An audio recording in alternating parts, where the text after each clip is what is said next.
Donc, avec votre permission, on va essayer un petit peu de comprendre et de connaître ce personnage de Kherbona. D'accord? Voyons, s'il vous plaît, Makor numéro 1. Beyom Hashevi'i, puisque nous rentrons un peu dans cet environnement de Purim.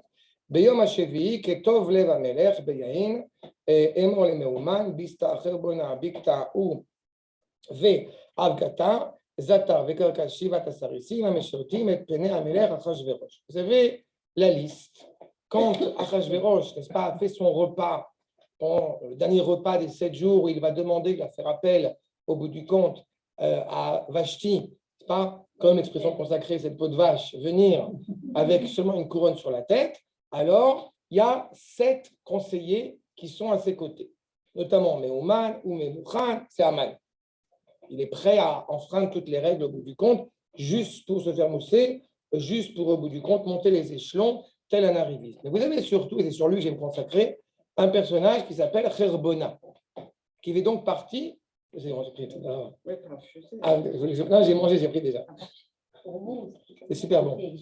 Donc, un personnage Kherbona, qui, je le dis dès à présent, eh bien, c'est le personnage, j'ai envie de dire presque, c'est le central, c'est le tsir, c'est la charnière, c'est le personnage charnière qui permet au bout du compte d'arriver à la Géoula d'Am Israël. Donc, ce n'est pas n'importe qui. Et pourtant, au début de la Megillah, quand il apparaît, parce qu'il apparaît 2 fois dans la Megillah, il apparaît à ce moment-là, et vous remarquerez tout de suite, évidemment, avec un Aleph, d'accord? Et on va en parler après, justement, ce qu'il implique. En tout cas, il est le conseiller d'Achashverosh. Donc, a priori, c'est ce qu'on pourrait appeler dans mon jargon un pourri. D'accord? Sauf que, regardez Makor numéro 2, Vayomer Kherbona, Echad min asarisim, Lifne Amelech, Gam ine, a Etz asher asa Aman, donc, Kherbona, un des sarissim, un ou des eunuques, ou en tout cas des conseillers du roi. Lifne Amelech. Vous vous rappelez qu'à chaque fois qu'on a écrit Amelech dans la Megillah, c'est Akadosh Baruch Hu. On voit déjà une ambivalence aussi dans cette identité. Et vous remarquerez aussi que c'est Kherbona avec un Hey. Donc on essaie de comprendre pourquoi est-ce qu'effectivement on est passé d'un Aleph à un Hey. Cet arc, voici, comme si c'était une surprise, Gaminé. Ha-Etz, comme vous savez, c'est le Etzadat qui était à Bereshit. Asher Asa Aman, que Aman avait fait lui-même, avait mis en place lui-même contre Mordechai. Asher Diber Tov à la Melech. Et Omed Beveit Aman, Gavoa Chamishim Ama, Vayomer Amelech Talou Alav. Celui qui va au bout du compte, de prime abord, conseiller Achashverosh, qu'est-ce qu'il faut faire avec Vashti? C'est le même qui va conseiller, a priori, semble-t-il être le même qui va conseiller Achashverosh de pendre Aman. Alors, est-ce que c'est un personnage positif ou négatif? Non? On va voir. Mais en tout cas, peu importe. Même s'il est pour Achashverosh, je te rappelle quand même que le décret d'avoir arrêté de construire le deuxième Beth Amikdash a été fomenté par les fils d'Aman et inspiré par Achashverosh. Achashverosh, quand il a fait son Séouda, il a tout intérêt, n'est-ce pas, à faire ce que j'appelle le Vidou Yariga. Ça y est, c'est la fin du peuple juif. Donc il est clair que s'il est proche de Achashverosh, c'est un pourri. Mais il y a tout un jeu quand même de duplicité. Oui, mais dans ce cas-là, alors si vous vous rappelez, et là je parle surtout à nos frères séfaradim, parce que les Ashkenazim n'ont pas ça, mais ça se trouve dans le Yerushalmi, donc il y a une idée à le dire, mais je crois que les Ashkenazim aussi le disent, sur le fait qu'on dise effectivement Arur Raman 3 fois et Baruch Mordechai, Arur Zeresh, etc. Et on dit aussi Vegam Cherbona Zachur Letov. Donc a priori, il est positif. Sauf que comment il est décrit dans la Megillah, nous met en face de quelque chose qui est très problématique. Surtout, encore une fois, il y a une première question évidemment qui s'impose aussi. Après avoir étudié exactement qui est-il, en admettant qu'il soit goy. Pourquoi est-ce qu'au bout du compte, on lui donne comme ça une valeur aussi exceptionnelle? Il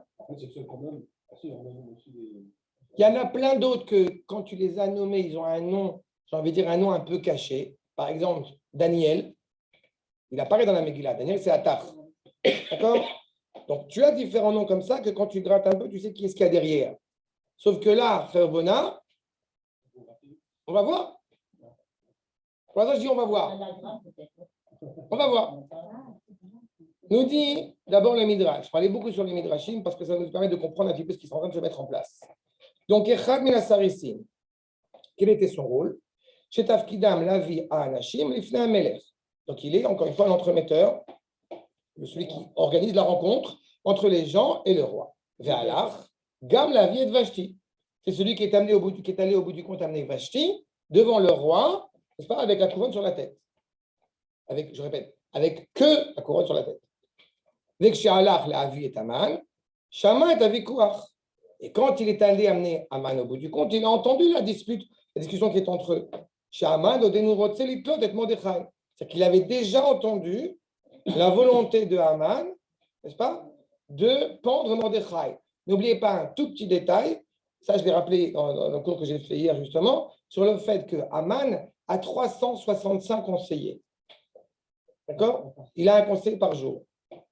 Donc quand ils viennent tous le voir, il y a vraiment encore une fois une conspiration, un complot pour essayer de mettre en marche, d'abord et avant tout, la pendaison de Mordechai. Kherbona, il a entendu ça. Mais ça ne s'arrête pas là. Regardez Makor numéro 4. Vayomer Kherbona, parce que ce qu'on a dit en Makor numéro 3, ça ne veut pas forcément dire que c'est quelqu'un de foncièrement mauvais. Il a juste entendu la discussion, il sert d'intermédiaire d'amener, il fait du service clientèle, et c'est tout. Sauf que, dans le Makor numéro 4, Vayomer Kherbona, son nom chez le Mordechai. Kherbona est clairement l'être haï par Mordechai. Aya, ou Mechayev le Haman. Il a une obligation vis-à-vis d'Aman, mais il est clairement haï de Mordechai. Alav Nehemar, Nafal Shor, Rabu Shochata. Au bout du compte, c'est sur lui qu'on dit le taureau est tombé, tout le monde s'empresse pour. On dit. Ah, voilà. En yiddish. En yiddish. C'est joli. C'est joli, mais tu parles un bel arabe, là, tu le marocain. Voilà. Elia, en vietnamien, tu peux essayer? Mais on ne dit pas sur. Absolument pas. La vache, oui, c'est la vache. La vache. Vache. Amar, Kherbona, Veki, Razu Bilvan Azalecha. Au bout du compte, Kherbona dit, il t'a fait seulement du mal à toi. Hu Ayam Bigtan Vateresh Baotaetsa. Il était avec Bigtan et Teresh quand il a fallu faire le complot contre Achashverosh. Teda Lecha. Shechen Aya. Sache qu'il était comme ça avec Shodi Hamodecha Adavar, chez Tamoun, Aya Anachash Bekitot. Il était toujours prêt, encore une fois, à manipuler au bout du compte cette histoire. Il y a toute une stratégie qui est en place. Et a priori, ce qu'il laisse entendre ici, c'est qu'il va aller où est son intérêt. En fonction du vent, ça peut évoluer. Et ça ne s'arrête pas là. Miyad Sotmo, Vechinotzli. Donc tout de suite, il a préparé évidemment pour affronter Akash Borou, ce pieu qui va arriver jusqu'au ciel.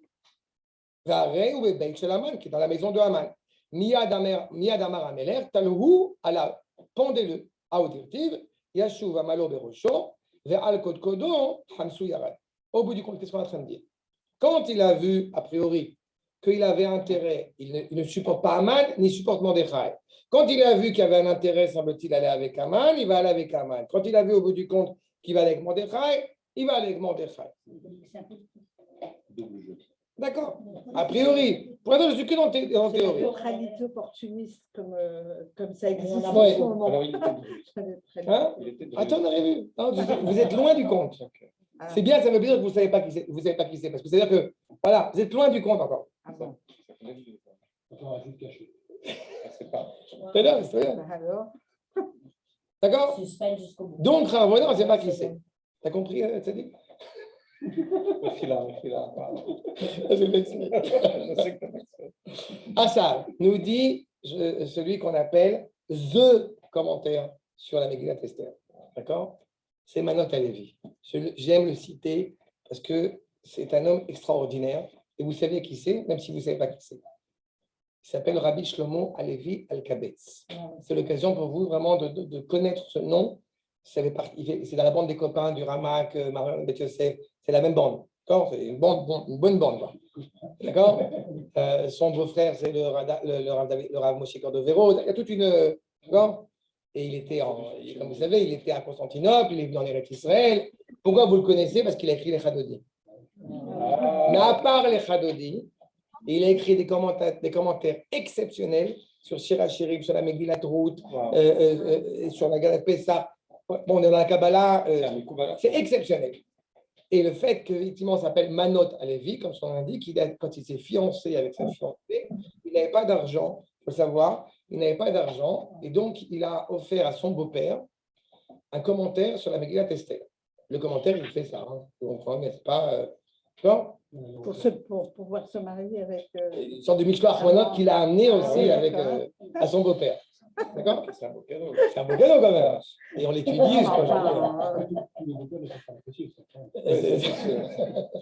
C'est bon à savoir.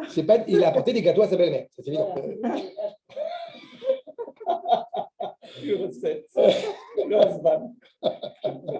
En tous les cas, sachez-le, c'est vraiment quelqu'un d'exceptionnel. Et le fait est qu'il nous commente la chose de manière suivante. Regardez l'accord numéro 5. Achar shaya racha vechazar bo. Il amène une opportunité, il amène une possibilité.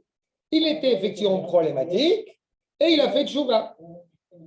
Remarquez qu'on n'a pas dit charbona zachur letov. On a dit vegam charbona zachur letov. À la fin, lui aussi, shkoyer, hazak o baruch. Tu vois? Shkoyer, évidemment, en arabe. La reine, littéraire. La reine irtav charbona, et c'est pour ça, semble-t-il, qu'il est écrit avec un hey quand il faut pendre Aman, et qu'il est écrit avec un Aleph au début de l'histoire. Lachen nirtav charbona behei, velemala nirtav be'alef. Kachre shu asa shinui maase min haraoui, sheyase lo shinui Hashem. Tu as changé de caractère, de comportement. Tu es bienvenu, tu es redevenu un homme droit et cohérent et honnête. Donc, on s'associe. Akadosh Baruch Hu s'associe à toi par ton comportement justement exemplaire au moment où tu devais l'être. Vous allez me dire quel rapport avec Akadosh Baruch Hu? On va y arriver. Comme nous dit le Midrash, que dit le Midrash, l'irvodo shel Eliyahu nishtana shmo venirtav behei bamedubar. Encore une fois, on est en train déjà de dire un petit peu en filigrane qu'il y a un lien entre Frère Bona et Eliyahu. De la même manière que vous avez plusieurs fois, 5 fois plutôt, dans le Tanakh où Eliyahu apparaît comme étant Elia, et il n'y a pas écrit Eliyahu. Eliyahu, le prophète, Okay. Et on sait pourquoi. Parce qu'il y a eu une poignée de main entre lui, entre guillemets, entre lui et Yaakov Avinu. De la même manière que vous avez écrit Yaakov, ça j'ai mal rappelé parce que c'est vraiment important. Sans vav, Ktiv Chaser, il a pris un vav de Eliyahu. On a la garantie que la Géoula, elle va venir pour le Ham Israël. Une sorte d'ambivalence comme ça. Donc, parfois il écrit Elia, parfois il écrit Eliyahu. Mais justement, le même nombre de fois. Ici, okay. Vous entendez une question? Ah, je crois qu'il y avait une question. Shalom Raphaël. Achab, à côté de ça, donc je reprends. La problématique, comme je le dis, c'est que donc, on a Chevona qui est rattaché à Eliyahu. Pourquoi? On voit un lien. Que, de la même manière que Eliyahu Zachur Letov, qui va amener la Géoula pour l'Am Israël, alors on dit Chevona Zachur Letov. Il y a une sorte de connivence, de parallélisme, mais ça va plus que ça même, avec Eliyahu. C'est le même en fait. On va voir.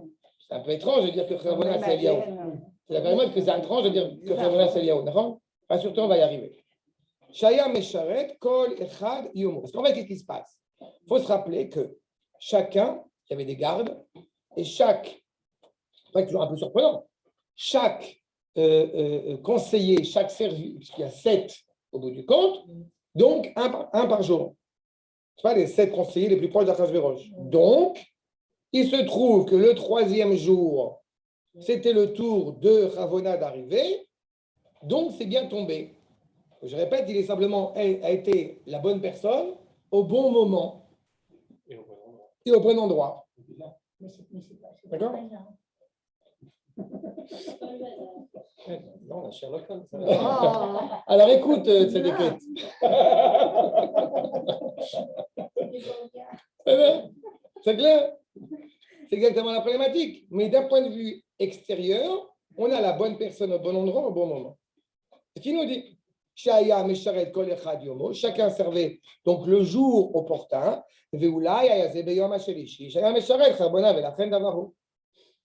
En fait, il a su parler parce qu'il était là où il fallait quand il fallait. Il n'empêche qu'on doit se demander pourquoi, quel est le sens de ce nom Cherbona. On va commencer par le début. D'accord? Alors, premier sens que nous dit le Midrash, Cherbona, Shenichrav Beito. Dans Cherbona, vous avez Chorban. Sa maison, elle a été détruite. Pourquoi elle a été détruite? Pour l'instant, je ne le dis pas encore. Mais premier sens qui est donné à son nom.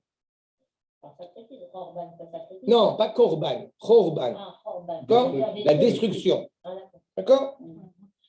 Mais on pourrait penser que de donner un sens à ce nom qui n'est pas un nom hébraïque, c'est problématique. Parce qu'au bout du compte, c'est un nom perse. Donc, qu'est-ce que je viens essayer de décortiquer ce nom? C'est exactement ce que nous dit Rabbeinu Avraham Ibn Ezra, accord numéro 7. Yesh mefarshim, cherbo shel Haman. C'est l'épée de Haman. Et le Midrash nous dit quoi? Ou le Midrash, Sheaya Eliyahu. Alors, est-ce qu'il est l'épée de Haman ou est-ce qu'il est Eliyahu Navi? Vous comprenez qu'on a deux antithèses. Oui. Mais le Rav nous dit clairement, Vehemet, Sheelu Shemot Parsim. Ne te prends pas la tête, c'est des noms perses. Là, encore une fois, On revient au cours de exactement. Exactement la même problématique. Et toute la Megillah, elle est comme ça. Tu as le regard à la surface de l'iceberg, mais il faut chercher en profondeur. J'ai vu. C'est Mashkenaz. Ashkenaz. J'ai vu. J'ai vu. Arabe. Ok.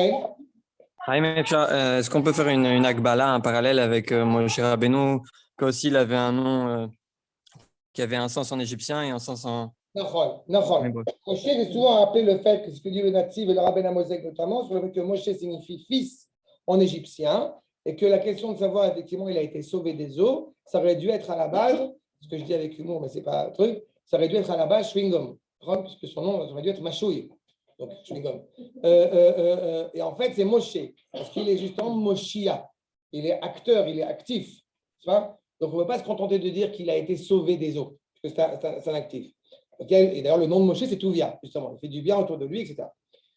Donc, il y a quelque chose de similaire aussi là-dedans, mais ça serait un sujet à part entière. Par contre, ce qui est sûr, c'est que j'ai trouvé vraiment, hier ou avant-hier, ça m'a vraiment un chidouche du Rav Kanievski, qui dit quelque chose que je trouve exceptionnel, que je vais vous lire, un truc très court, mais qui m'a paru exceptionnel, c'est Perek Zayn. Okay. Le Rav Chaim, sur le verset, le Rav Chaim Kanievski nous dit comme ça, Shemot, et ça, je crois que ça fait un petit peu l'ambivalence avec les deux commentaires qu'on vient de voir à l'instant. Donner un sens moral et philosophique et émouni au nom de Chervona et à la fois le fait que ce soit justement un nom perse.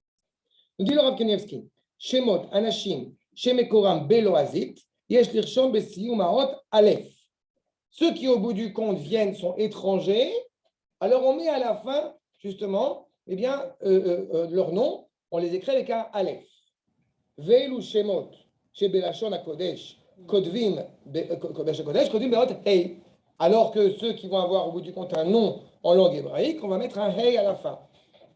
Mais il reprend la problématique de Chorban en expliquant de la manière suivante.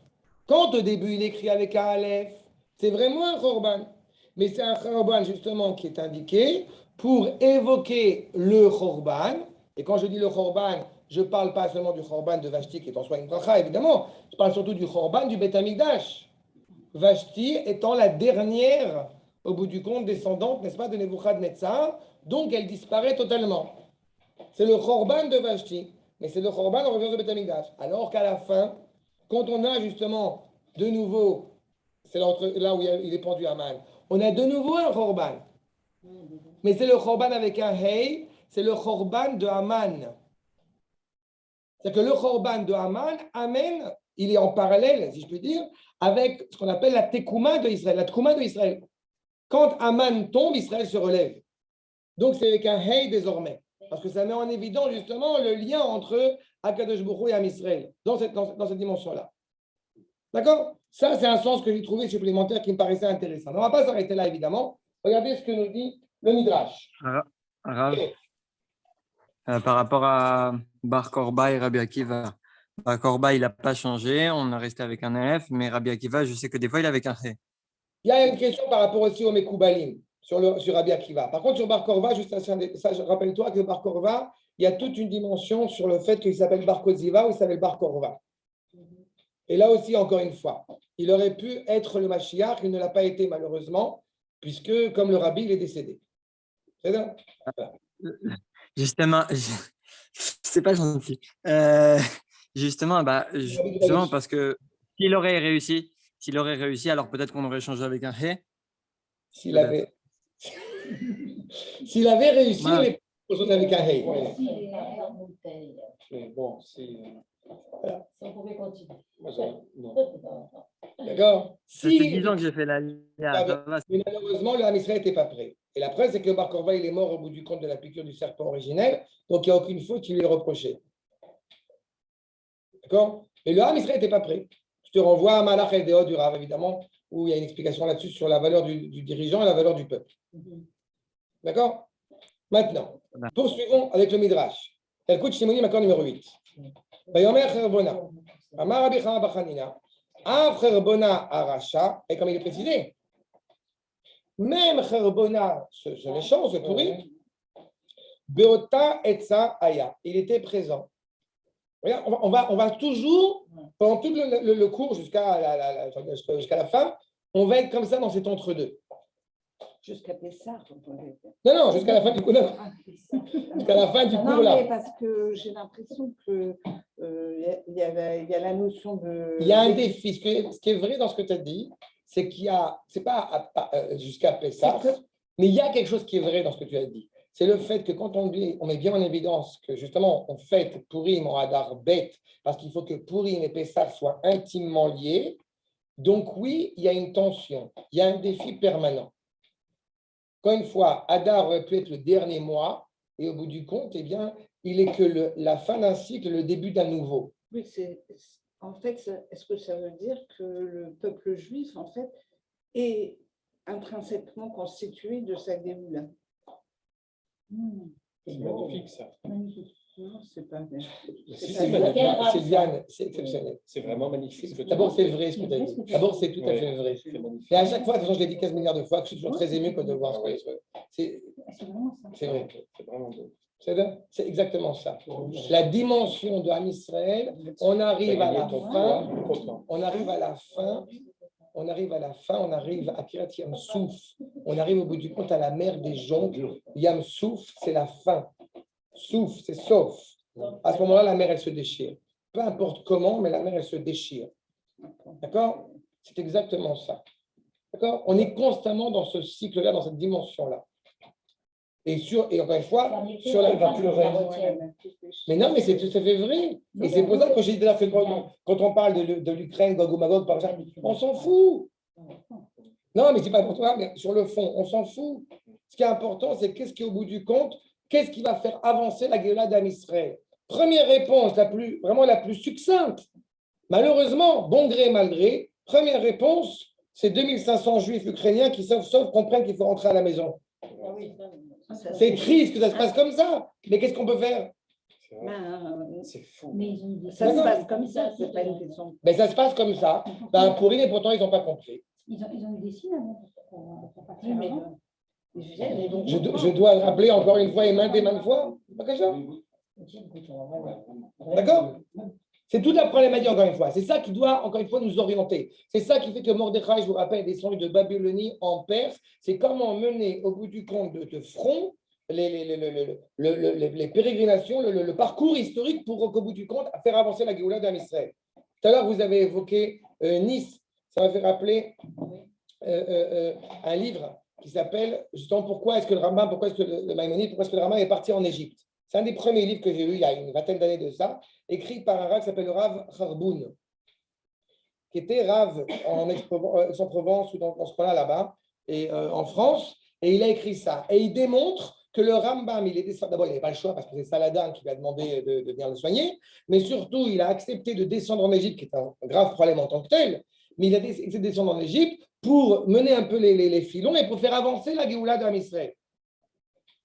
C'est ça au bout du compte. On se rappelle dans Maseret Sanhedrin, c'est Pita Yeshua et Manta B'divrei Nevim. Tu as eu confiance dans les paroles des prophètes dans la mesure où tu as fait en sorte d'attendre, mais attendre activement la délivrance de Israël. Ce n'est pas on attend comme une sorte d'ataraxie philosophique, non. On est en train d'agir pour faire avancer cette Géoula. Parfois c'est bon gré, parfois c'est mal gré. C'est le regard qu'on a sur l'histoire. Là, il est clair que Kherbona, tel qu'il est décrit, on nous dit clairement c'était un pourri. Il était là où il fallait conseiller au bout du compte à Achashverosh de tuer Vashti, mais il est aussi là quand il faut conseiller de tuer Aman. Alors, comment on solutionne ce problème? Kevan Shera, Shelonit Kaima, et Sato, Miyad Barach.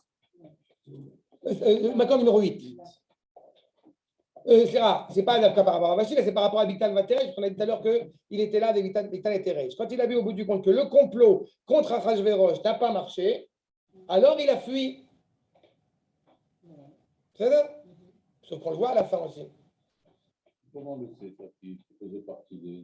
Ah, c'est le Midrash qui nous dit. c'est Le Midrash qui nous dit qu'il était là. On l'a vu tout à l'heure. C'est pas écrit dans la... C'est pas écrit clairement, mais comme il est encore une fois par rapport au jour où avait eu lieu le complot contre Achashverosh, qui semble être le troisième jour, donc c'est. D'accord. On n'est pas là dans le troisième jour.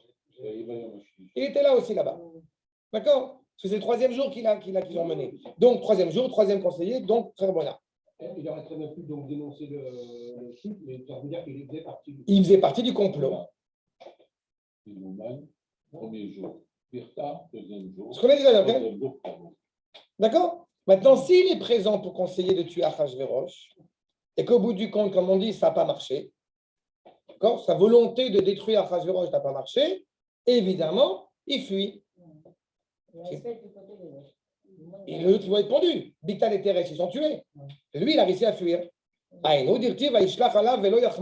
une fois, aucune miséricorde. Beota Shah. Alors, première solution au problème que propose le Midrash. Il est parti et quelqu'un d'autre est venu le remplacer déguisé en lui. D'accord? Déguisé en Kharvona. Beota Shah, Ba Eliyahu, Nidme le Kharvona. D'accord? On est en plein dans le déguisement, c'est ça. Amar, Adoni Amelech. Et c'est lui qui va dire au bout du compte à Achashverosh, il y a un arbre, pourquoi tu ne prendrais pas Aman? Okay? Amar Adoni Amelech, Yesh Etzechad, Bebeito, Bemet Kochak Kodashim, puisque vous vous rappelez, comme rappelle le Midrash, que ce pieu, d'où il a été cherché, des Krashim du Beth Amikdash. D'accord? Tout est, encore une fois, tout est son contraire. 59e d'impureté, 59e de pureté. D'accord? Hamishim Ama, la hauteur de Gavoa Hamishim Ama, Yetzave Amelech Litloto. Donc, tu vas ordonner au roi de le pendre. Les Kayem Masheneemar, Itnaseah et Aman, une faute de frappe, pardon. Non, c'est en araméen, Aman Beite. D'accord? Qu'au bout du compte, là où tu as fauté Aman, c'est là où tu vas prendre la Trecha de ta vie. C'est-à-dire Archa. Et donc, on comprend dans ce cas-là qu'en fait, il n'y a pas un seul Kherbona, il y en a deux. Et à la rigueur, ça nous règle notre problème. C'est qui le deuxième alors? Ben, c'est Eliyahu qui est déguisé en Kherbona. D'accord? Vous avez vu un truc qui s'appelle la Gardère, pas la Gardère, comment ça s'appelle un truc avec Jean Marais, c'est un autre truc. Non, Tu vas pas la garder est ratour. ouais, c'est dans ça. Il est déguisé là-bas. Il est déguisé, j'ai oublié le titre du film. Bref, mais il est déguisé, il s'est fait passer, il s'est vengé par le duc de Nevers, ou je ne sais pas. Bref, ça fait penser, j'ai rigolé. Oui. Le nombre de choses qui ont été inspirées par la tradition juive, à commencer par Pinocchio, et qui ne prennent pas le temps évidemment, au moins de le reconnaître. D'accord? Shrek, c'est nous quand même. Hein. Je dirais que c'est l'âne de Bilam qui parle, hein, quand même. C'est chez nous. C'est pas... Bon. Avant, dans tous les cas, ici, on a a priori deux personnes. Ah, vous la connaissez pas, celle-là Non, mais attends, tu as dit, je sais qu'il ressemble à pas mal de copains. Moi. Non. Non, ça, ça. En tous les cas, vous comprenez qu'on a a priori peut-être comme solution deux personnes. Mais ça ne suffit pas. Si on veut comprendre le sens de l'histoire hébraïque, ça ne suffit pas. On a ici, encore une fois, affaire à une stratégie politique absolument exceptionnelle, qui a des répercussions jusqu'à aujourd'hui. D'accord ? On n'est pas en train de se déguiser, encore une fois, en autre chose pour... Là, on est à l'ONU, on n'est pas en train de faire un... D'accord ? Oui, encore. Et encore. Et encore. Oui, mais c'est un déguisement qu'on ne repère pas forcément tout à fait. Non ? Il a pris sa tenue. Il a pris ça de mais donc ça veut dire qu'au bout du compte, on est vraiment qui est clairement pas au niveau. C'est pas il a mis la barbe et il a mis le vêtement. Hein. Quand tu vois. Exactement. Quand tu vois un Iranien qui te parle des droits de l'homme, tu te dis c'est exceptionnel. D'accord. Maintenant, le Midrash Rabbah, accord numéro 9. Masa Eliyahu Zachor Letov, Nidme Lecharbona. Et on reprend le Midrash. Ve'amar lo Adoni Amelech, Gamaet, etc. Donc, c'est Lomar, comme justement, en fait, on comprend mieux. Comme effectivement, quand on va dire Gam Charbona Zachor Letov à la fin de la Megillah, en fait, on dit Gam Charbona Zachor Letov, mais Charbona, n'est-ce pas, avec un Hey, pas avec un Aleph. Ça, c'est évident. Mais comme maintenant on se dit, oui, mais comme c'est Eliyahu en fait qui est déguisé, qui a pris l'apparence de Charbona, donc on peut dire a priori Gam Charbona Zachor Letov, parce qu'en fait, ce qu'on aurait dû dire, c'est Gam Eliyahu Zachor Letov. C'est ce qu'il te dit. C'est-à-dire que et à la rigueur, on a réglé tous nos problèmes.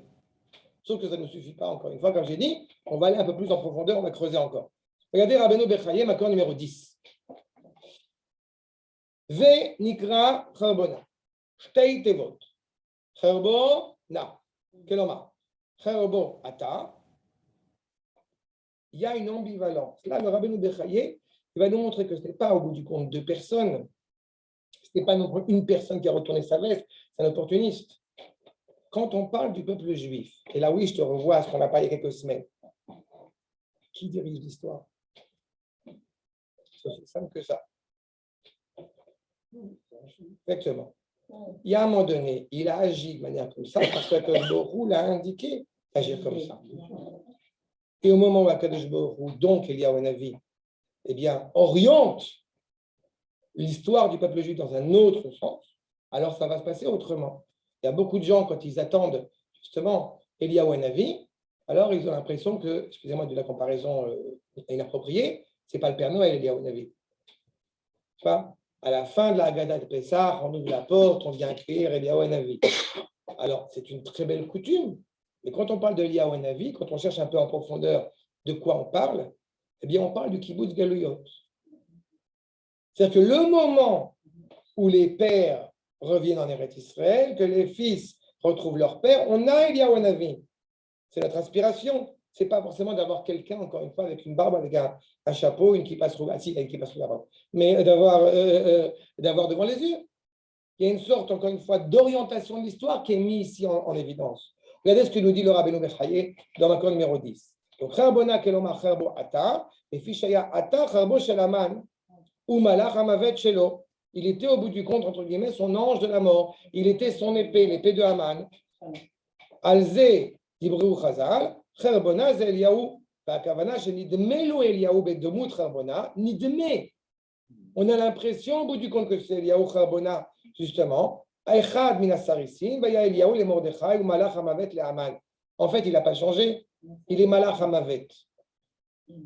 Il est l'ange de la mort. Il est celui, au bout du compte, qui va assumer, au bout du compte, eh bien, la mort de nos ennemis. Avec un processus qui est long. On va le dire autrement. Yemin Hashem Osechaïl. La droite, c'est le chesed, la bonté ou la justice. La réponse, elle est claire. La question, elle est claire. Il a fait. Yamin, on a toujours coutume de dire que c'est chesed. C'est la bonté. Sauf que Yemin Hashem Osechaïl. Donc, c'est la guerre. Donc, c'est du chesed ou c'est du din? Eh bien, ça dépend pour qui. Ça dépend. Ça dépend, exactement. Exactement.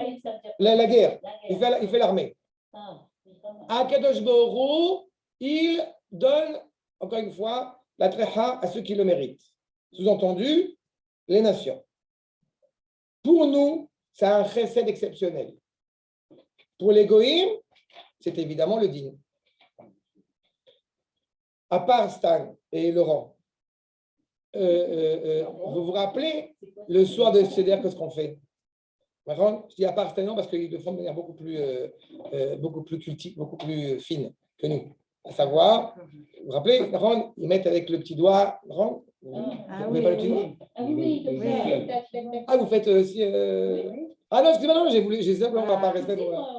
Chez les beaux-parents, ils font comme ça avec le petit doigt. On prend du deuxième verre et on met comme ça quand on fait l'appellation des. Nous, qu'est-ce qu'on fait? On prend du vin, n'est-ce pas? Le maître du céder, il prend le verre de vin. Il prend la femme de maison, elle prend l'eau. Tac, on verse. Etc. C'est quoi?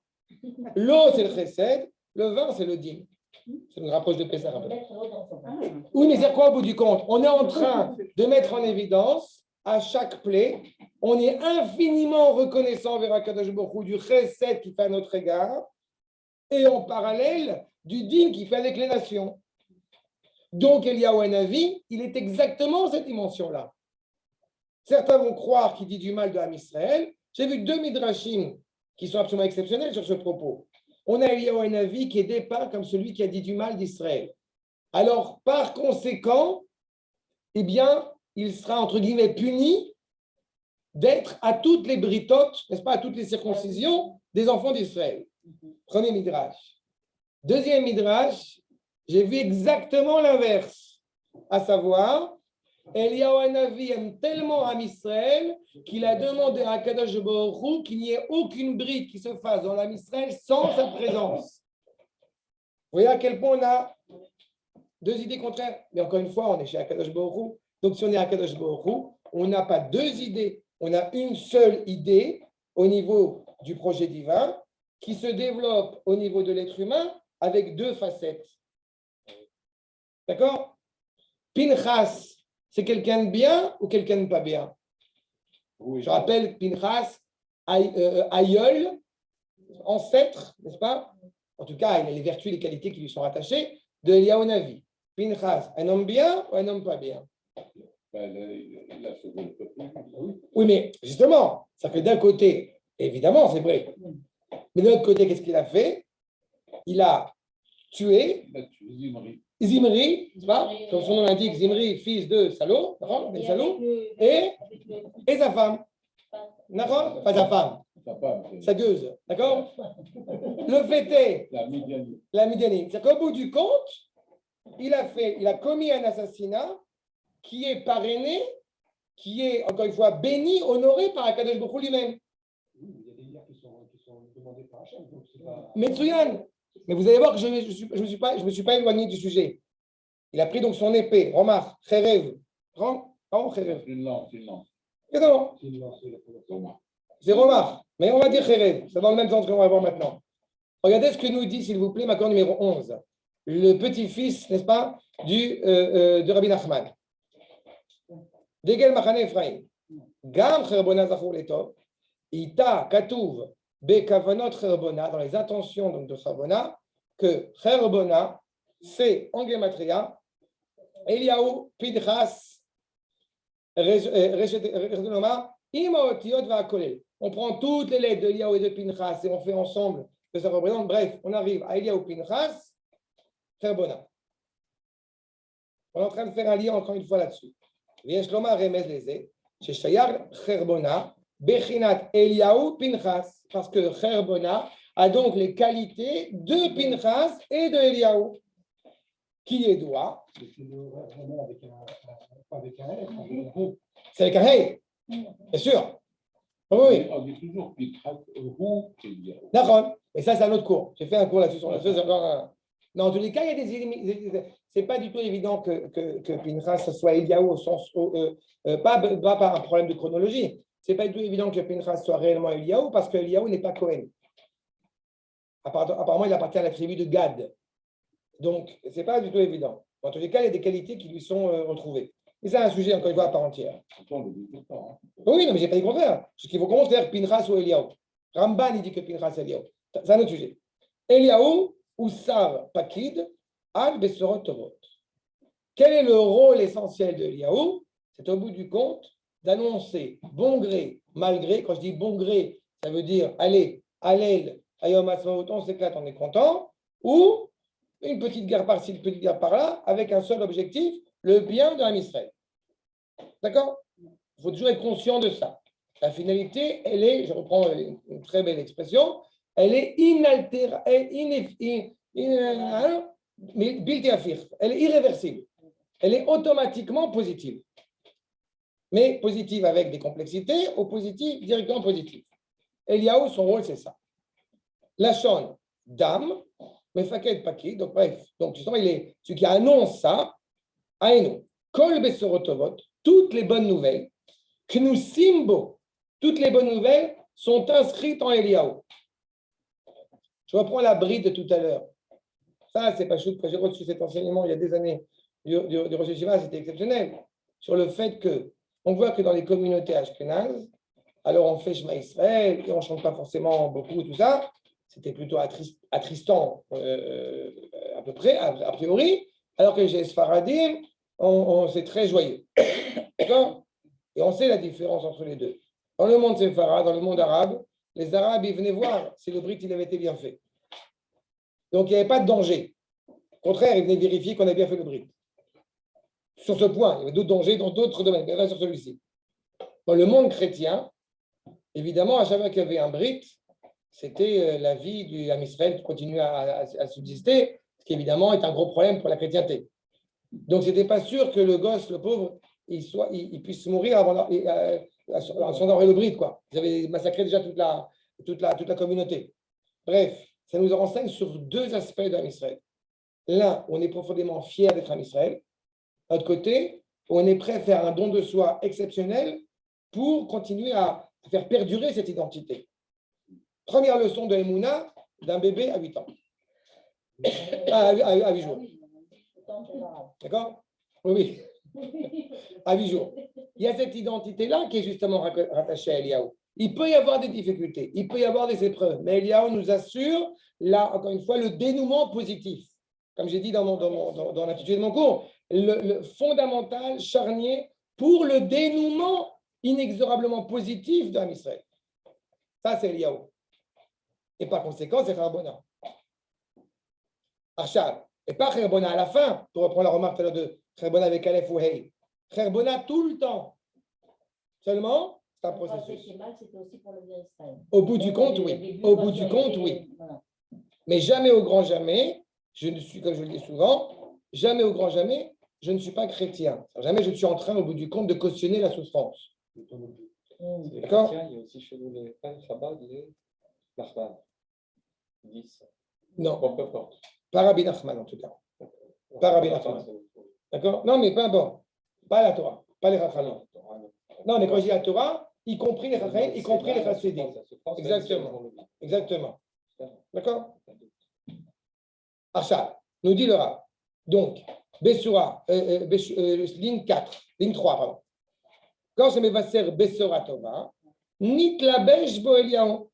Il a été habillé en Eliyahu. Que nous dit ici, au bout du compte, le Degel Marne Ephraim? C'est intéressant l'expression utilisée. Il s'est habillé en Eliyahu. Mais on ne peut pas s'habiller en Eliyahu. Où on est Eliyahu, on n'est pas Eliyahu. Donc, s'habiller, c'est-à-dire que soudainement, la bonne nouvelle, elle est révélée à nous. Elle était cachée, elle se révèle à nous. D'accord? On sait qu'il y a une finalité positive, ou on la voit, ou on ne la voit pas. D'accord? Évidemment, ce qui n'a aucun rapport, Megillat Esther vient révéler ce qui est caché. Ça, évidemment, c'est un pur hasard comme d'habitude, mais on est là-bas.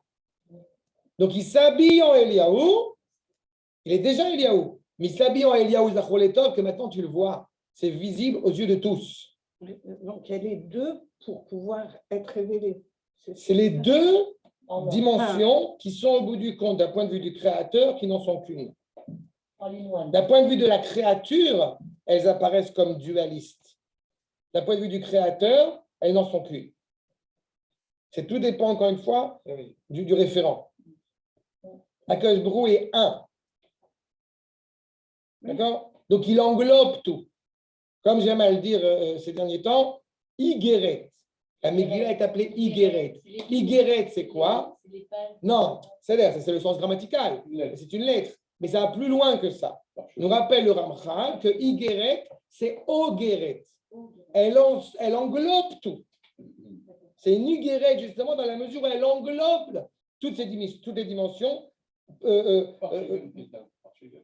Non, par contre, c'est le papier en lui-même. Mais on va plus loin que ça. Elle englobe tout. Là, oui, c'est dans ce sens-là que vous avez voulu dire. Oui, par rapport aux annales perses. Elles englobent tout. C'est avec ça qu'ils ont envoyé la première. Oui, mais ça, encore une fois, c'est un sens grammatical. Mais moi, j'ai plus loin que ça. C'est dans le sens, encore une fois, où le fait d'être justement la Megillat Esther, qui révèle ce qui est caché, et le rapport qu'on a, c'est pour ça que dans la Torah est appelé, dans la Megillah est appelé Igeret, parce qu'on doit entendre encore une fois le sens de l'histoire avec toute son entité, avec toutes ses complexités. Encore une fois, quand les gens parlent de la Géoula, on a toujours l'impression que, encore une fois, s'il n'y a pas le Beth Amidash qui tombe du ciel directement, qu'il n'y a pas de problème, que tout va bien, ça ne marche pas. Quand, au bout du compte, j'amène des enfants, quand bon, j'ai des enfants, quand j'amène des enfants au monde, évidemment, ça doit se passer, comme j'ai envie de le dire, Khalak, Dav et Khalak. Si effectivement il y a des problèmes, disons par exemple que j'ai des adolescents, d'accord, et qu'automatiquement je dois être confronté à non, je ne suis pas d'accord, oui, je suis d'accord. Ah non, ce n'est pas mes enfants, ça. Vous vous rendez compte du côté un peu ridicule de l'histoire, au sens individuel comme au sens collectif, comme au sens de l'entité de l'histoire. Elle doit tout englober. Exactement. Exactement. Et c'est ça qui apparaît devant nous. Mais ce que je veux dire aussi, c'est que nous, ça nous apparaît comme du mal. Oui. Mais ce n'est pas forcément du mal. C'est Non. une résistance. Non. C'est important. Il peut y avoir du mal et de la résistance. C'est toujours dans le cours que je donne pour les jeunes couples, je leur ai souvent expliqué le fait que quand tu as 2 ans, par exemple, il y a un âge, ce n'est pas vous que je vais l'apprendre, mais il y a un âge que j'appelle l'adolescence infantile. D'accord? C'est-à-dire qu'à 2 ans, moi, je vois mes filles notamment, à 2 ans, elles ont décidé qu'elles ne voulaient plus mettre de pantalon. D'accord? Elles ont décidé. Donc, vous montez, vous descendez. Non, je veux une jupe. 2 ans. Oui. Et C'est quoi ça pour l'adolescence? Et c'était, ah oui, non, c'était à 2 ans, je ne veux pas aller au GAN avec un pantalon. Je veux mettre une jupe. Et au bout du compte, alors à ce moment-là, il y a 2 solutions. Ou on lui dit, non, mais attends, t'es gentil, tu as 2 ans, c'est moi ton père, c'est moi ta mère, il faut moi la paix. Ou alors, on est heureux qu'il y a un développement de sa volonté qui est mise en place, et en plus pour ça, et l'encourager à faire ça.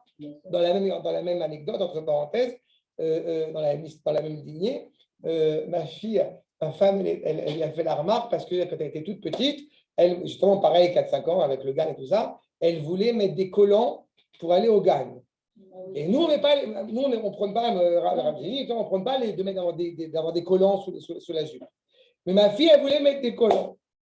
Alors elle me dit, bon, qu'est-ce qu'on fait? T'as dit de mettre des collants? Je fais, écoute, si c'est ça notre problème, c'est ça notre problème. Bon, je vais faire la parenthèse. En tous les cas, vous comprenez que c'est ce qu'il est en train de nous dire. Ça annonce la Bessora Tova, ou Bechinat Pinchas, Ayashekana Kinat Hashem. Il est Pinchas dans la mesure, encore une fois, où il a ce zèle qui s'avère être une bracha pour l'âme Israël.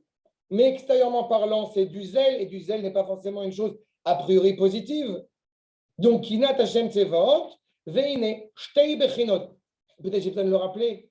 Kinat Hashem Tsevaot, la première personne à utiliser cette appellation, et encore une fois, on est toujours pareil dans la même lignée, la première personne de notre histoire à appeler Hashem Tsevaot, c'est Chana.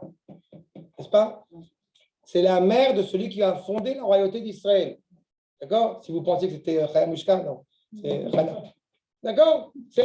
Avant Oud, c'est la mère justement qui est là. Donc, elle est inspirée pour le bien de l'Israël. Le Dieu des armées, si je traduis littéralement. Ce que dit le Rav David Kimchi, n'est-ce pas? Les malachim en bas, Sahal en bas. D'accord? Chayalei Israël, Knesset Israël.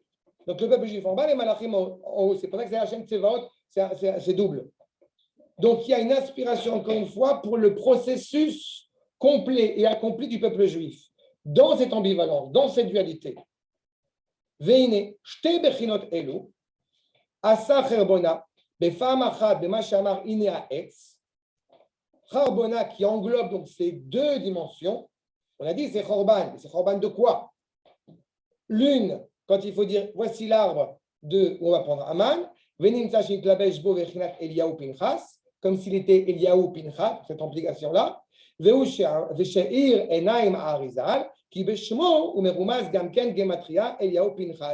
Et le premier, semble-t-il, qui va évoquer l'idée que Eliyahu et Pinchas soient la même gematria que Charbona, eh bien, c'est ni plus ni moins que le Harizal. On est bien avant Degel Machane Ephraim. Ou Mimeile, Shayarze les Shurcho. Et donc, il est relié au bout du compte à l'essence même de son nom, Keyadoua, Alder Nefesh Chaya, ou Shmo, Vamaskil Yavin. Pourquoi il dit Amaskil Yavin? Parce que vous vous rendez compte que c'est très compliqué à voir ça, à repérer ça. D'accord? Il est très complexe. Je reprends sur une seconde sur Poutine et l'Ukraine. Il est très compliqué, j'entends dans le monde, dans ce qui se voit, dans ce qui se parle, il est très compliqué de voir comment est-ce que cet épisode de l'histoire mondiale, parce que je comprends que ça touche ça, il n'est pas toujours évident de dire, Besséder Laurent, Todaraba. Il n'est pas du tout évident de dire, quand je vois au bout du compte eh bien, cet épisode entre Poutine et l'Ukraine, de dire Akadosh Baruch Hu est en train de faire avancer le processus de la délivrance d'Am Israël. On n'arrête pas de dire, c'est toi, souvent tu dis, tous nos ennemis, à un moment donné, ils vont se prendre une chair. Bon, voilà. Bien sûr. Et en plus, évidemment, il y a un sens. Quand on est l'Ukraine, on sait ce que ça implique. Et la cruauté des Ukrainiens, comme dit le Rav Yosef Zini, qui était pire que les Allemands et qui était pire que les Russes. Voilà. Donc, c'est pas non plus dans le genre. Bon. Au moment où tu disais dans les camps, c'était les capots, c'était eux, c'était les pires. Mais j'ai cité une fois le Rav Tertel. Les yeux sont trouvés, malheureusement, les Ukrainiens lui ont crevé les yeux. C'est pour ça que c'est quelque chose qui est très profondément douloureux. Quand il y a dualité, il y a quand même un problème qu'il y ait un côté qui soit plus sévère que les autres. moins juste, en fait. C'est le...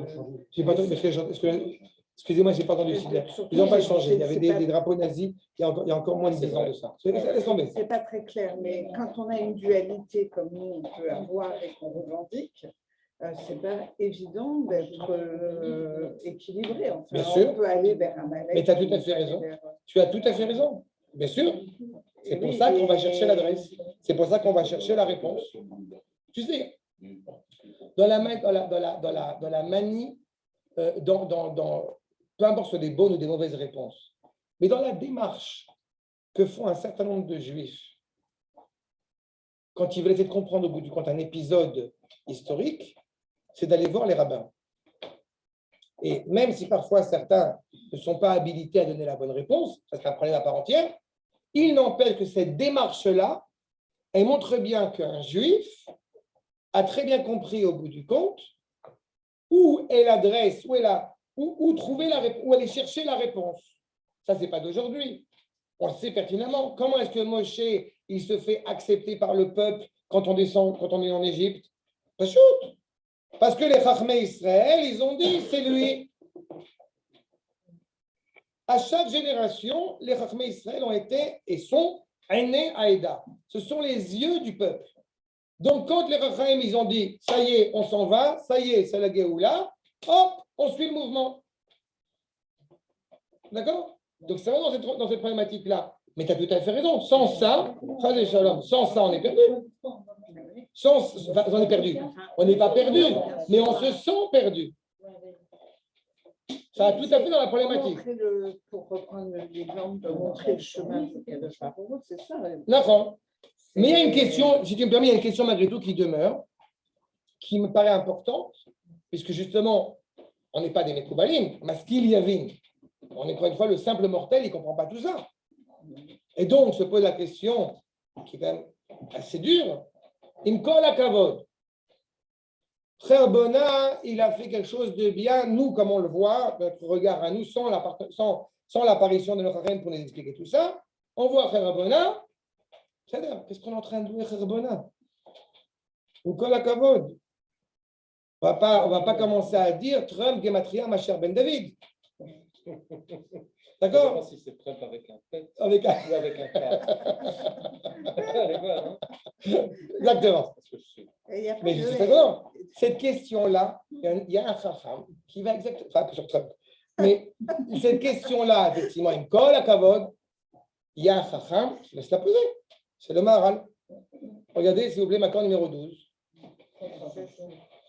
ויאמר חרבונה אחד מן הסריסים, מה שהוצהר לומר הכתוב, שהיה אחד מן הסריסים מפני שאם היה זה על ידי אחר שאינו המלך ויועציו, היה נס.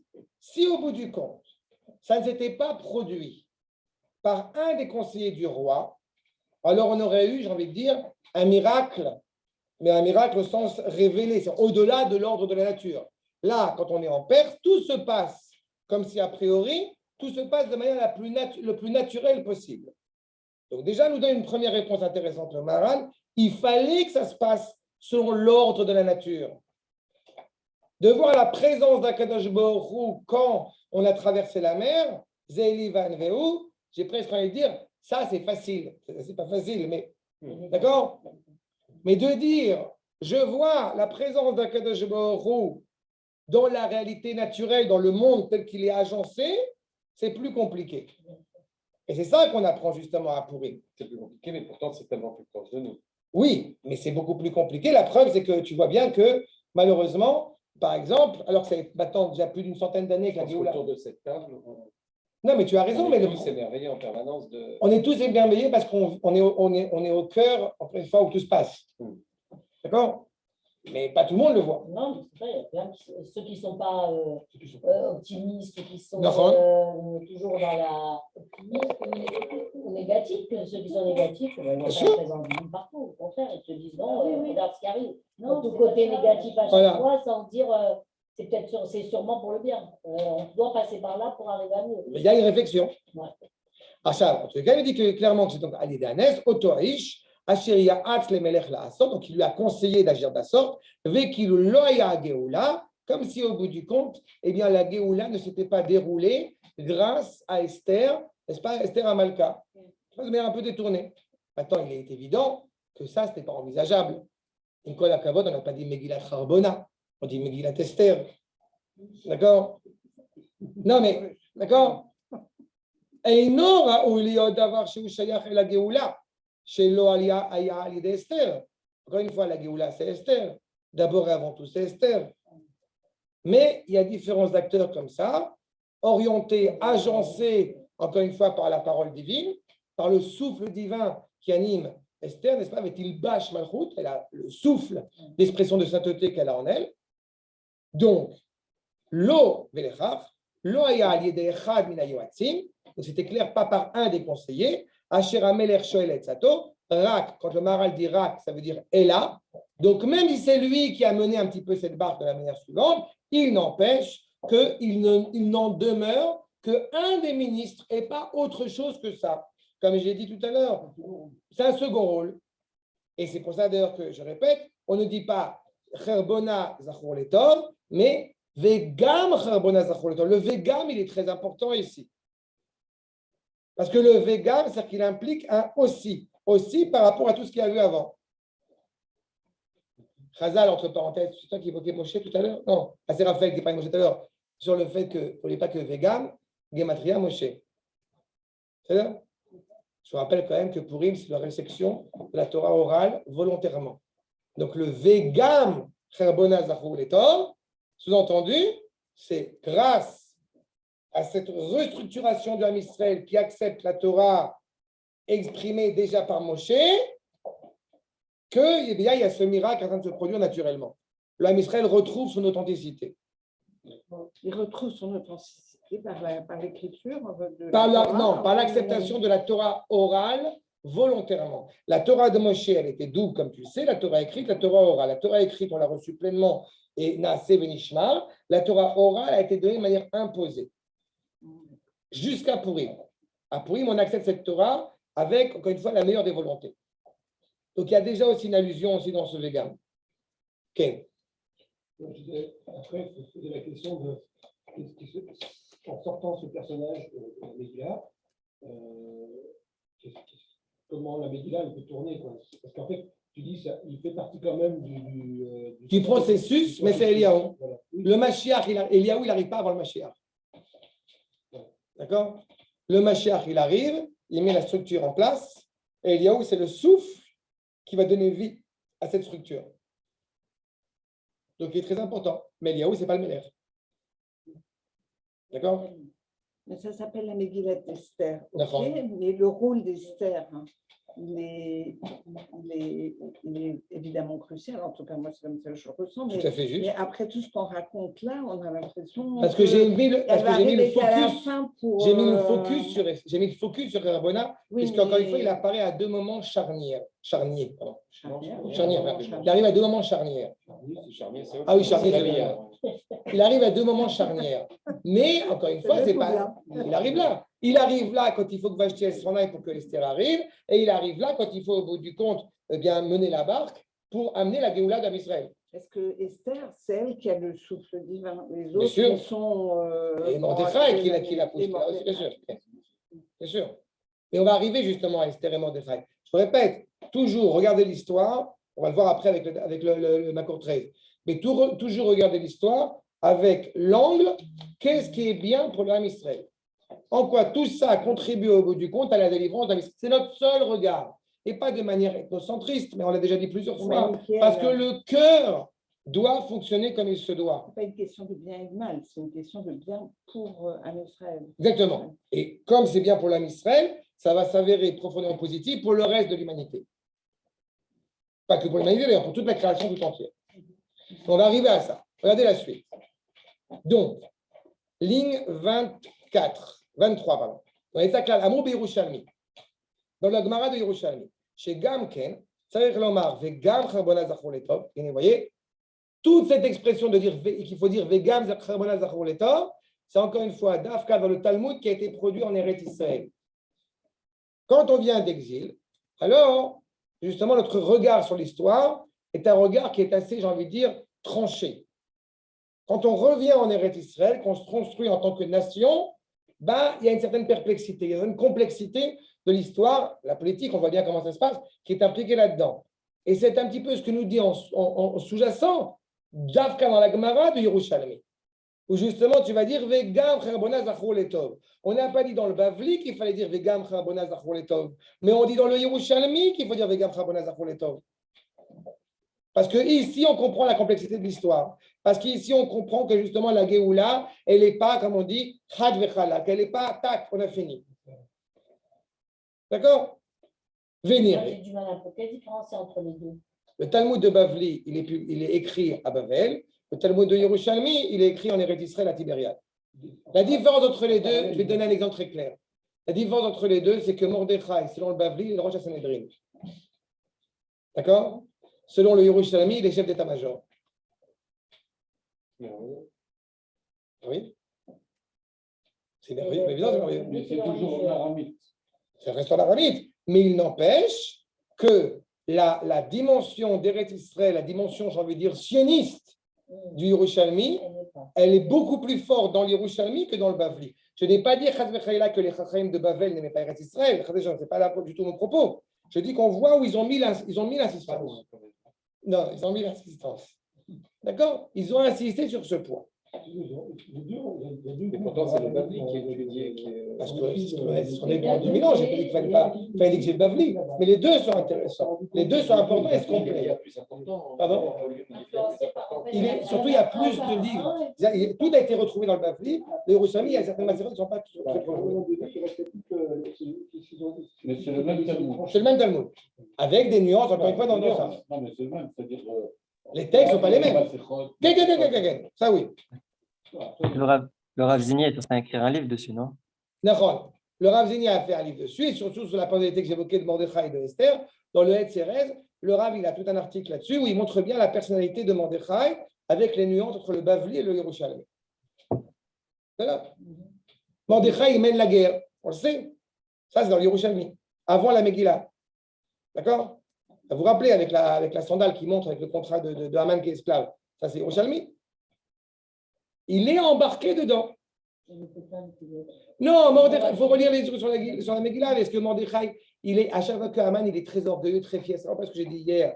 Mais Haman, il est très orgueilleux. Et encore une fois, il a tous les pouvoirs. Il a l'argent, il a le trésor, il a tout ce que tu veux. Sauf que, il y a toujours, et là, en plus, à ce moment-là, l'Ozam et Menou, ce que j'ai rappelé hier, il ne bouge pas, il est totalement indifférent à la présence de Haman.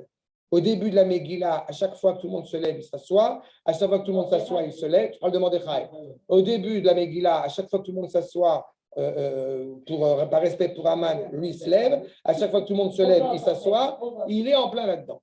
Mais, ça oui, là, il aurait le choix. Mais quand on arrive à ce moment-là de la Megillah, justement, il lui est totalement indifférent. Il ne bouge même pas, ce qui l'énerve encore plus, Haman. Il a tous les pouvoirs, mais il est tellement orgueilleux que de toute façon, ça lui est profondément pénible qu'il y en a un qui ne bouge pas avec toi, c'est lui. D'accord? Et ça, pourquoi? Et non seulement, on va te dire la Gemara, le Midrash, non seulement il ne bouge pas, mais en fait, il a bougé sa sandale. Parce que quand il y a eu la guerre avec Achashverosh, où il y avait comme ça Mordechai qui tenait une unité militaire et Haman une autre, au bout du compte, Haman, il n'avait plus à manger, il s'est vendu comme esclave auprès de Mordechai. Et à chaque fois, ils ont signé sur un contrat avec le sang de Mordechai, le sang de Haman, ils ont signé au bout du compte le contrat sur la sandale de Mordechai, que Haman est l'esclave de Mordechai. Et donc, à chaque fois que Haman se prend pour être le numéro 1,5 de l'Empire perse, et à Mordechai, au bout du compte, il lui rappelle que je t'écrase. Comme la chaussure d'emblée. Voilà. C'est une bonne idée de faire des C'est dans le Midrash de Yerushalmi. C'est ce qui se passe avant, c'est ce qui t'explique pourquoi est-ce que Achashverosh n'a pas réussi à assumer et à asseoir son royaume. Pendant 3 ans, il a fait la guerre. Et c'est uniquement au bout de ces 3 ans qu'il assume son royaume et qu'il fait ce repas de 180 jours. D'accord? Il faut relire la Megillah, c'est ce qu'on avait vu sur les cours sur la Megillah. Mais ok, c'est pas grave, ça me permet de répéter ce que j'ai dit. Ayan YouTube. Ayan YouTube, merci Raphaël. Rassurez-vous, j'ai le privilège que ça y est, il y a un élève qui commence à retranscrire les cours sur la Megillah, Baruch Hashem. Alors, ça va, voilà, c'est en préparation. Ça y est, ça commence à devenir du concret. Attention. En tous les cas, c'est là, il n'y a pas le temps, c'est pour ça il faut. Le fait est, je reprends. Donc, dans le Yerushalmi, ligne 25, date Yerushalmi. כי חרבונה זה היה אליהו זכור לטוב, מפני שקשה, איך אפשר לומר שתבוא הגאולה זאת על ידי חרבונה, אפילו אם תאמר שלא היה דבר שסיפר חרבונה, רק סיפור דברים בלבד. Encore une fois, nos rachamim sont en phase d'une complexité. Comment est-ce que tu veux parler avec louange au bout du compte d'un goy d'utile au bout du compte eût participé à la délivrance d'un Israël? Il n'empêche qu'on va pas dire la Géoula, elle est dépendante de lui. Je vous renvoie encore une fois à l'enseignement qu'on avait fait quand on avait fait le cours sur Balfour, dans les Mamara Raya, où le Rav Kook, il était coincé en Angleterre et il rencontre Balfour après la déclaration de Balfour. C'est-à-dire tous les gens qui étaient acteurs dans ça. Et le Rav Kook, quand il voit Balfour, il lui dit clairement, je ne te dis pas thank you, je te dis congratulations. Je te dis Mazal Tov. Pourquoi? Parce que désormais, grâce à nous, tu as une part dans le monde futur. Il ne faut pas inverser les rôles. C'est-à-dire, ça, c'est ce que fait le Rav quand il est coincé en Angleterre. Donc, de la même manière, une kol hakavod de Charbona, non, il a fait ce qu'il aurait dû faire, encore une fois, pour se rendre utile auprès de la destinée de l'humanité, à savoir que le cœur fonctionne comme il se doit à Israël. Donc, en quoi tu es en train maintenant de faire une louange sur Charbona? Réponse de notre Chachamim, c'est Eliaou. Ah, maintenant je comprends. Donc c'est pour ça qu'il dit, c'est clair qu'il y avait une difficulté sans ça. Regardez la suite. Donc même si effectivement il a raconté ce qu'il a raconté, Bilvad, Velo Yazé Aïtsa, qu'il n'avait pas eu le conseil, Michol Makom. El Raouj et Tova Geoula. Ce n'est pas envisageable que la Geoula, elle vienne encore une fois, si ce n'est par le biais de Esther et de Mordechai. Il fallait absolument que quand on sort d'Égypte, il fallait absolument qu'au bout du compte, Paro refuse. Mais non, c'est un argument, il aurait dit au bout du compte, ils sont sortis grâce à moi. Et ça aurait entretenu une dépendance absolument terrible. On ne veut pas de ça. La Géoula, justement, la différence avec la Géoula et la Gola. La Gola, c'est quand les Juifs sont en dehors de chez eux. La Géoula, c'est rare. Et la Géoula, c'est quand justement il y a ce Aleph au milieu qui vient nous rappeler que ce qui est le cœur, la résidence divine au cœur de Israël, c'est le Aleph. Ben oui, Géoula et Gola. Acha, la reine Amro, qui zé aliédé Eliaou, zachor letov, donc c'est le souffle. Zé gamkem minashayim. Tout ça est mené, encore une fois, avec force d'Akadosh Baruch Hu. Kardat Yerushalmi. C'est ce que nous dit au bout du compte la Gemara, le Yerushalmi. Même si tu penses que ce n'est pas Eliyahu Navi. Savar Yerushalmi, qu'Eliyahu. Osesh Lichuto, Alideh Cherbona. Ou c'est Eliyahu Navi, ou il accomplit. Même si tu ne veux pas accepter l'idée que ce soit Eliyahu, ce n'est pas grave. Par contre, il est clair qu'il a mené, il a été l'envoyé de Eliyahu Navi. D'accord? Shlichuto Alideh Cherbona. Qui gam Eliyahu, Shaliach hu elma she'Hashem itbarach. Parce que Eliyahu Hanavi aussi, c'est l'envoyé d'Akadosh Baruch Hu.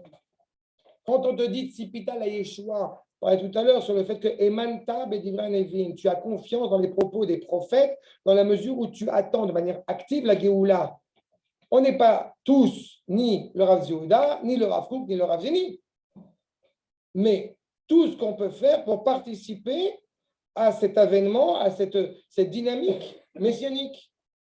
Chacun à notre niveau. On n'est pas en train d'être assis les bras croisés, justement.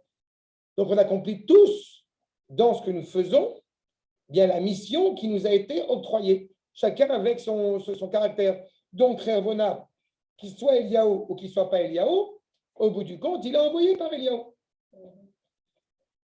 Puisque, encore une fois, chez Loaya, on sait, il fait l'envoyé d'Akadosh Baruch Hu, et l'Omar Bezeshaya Liado Gamken la Géoula. On ne va pas dire que c'est grâce à lui qu'est la Géoula, mais les cartes l'Omar, et Gam Cherbona Zachur Letov, Kaya Shaliach Eliyahu. Donc on va dire Gam Zachur Letov parce que c'est Eliyahu. C'est vrai, je reprends tout à l'heure que j'ai dit sur Pinchas, qu'il soit au bout du compte l'aïeul de Eliyahu ou pas, on s'en fiche. Ce qui est important, ce sont les qualités qu'on retrouve chez Eliyahu qu'on a retrouvées chez Pinchas. Et de la même manière, cette épée, encore une fois, qui est jetée, qui est donnée pour le bien d'un Israël. Endavarze. Donc, il faut bien comprendre, pour reprendre la remarque tout à l'heure sur Esther, que ce n'est pas l'essentiel de la Géoula. Daïnou, Kliat Aman, justement. L'essentiel de la Géoula, c'est pas le fait que la pendaison d'Aman a eu lieu par l'un des conseillers d'Achashverosh.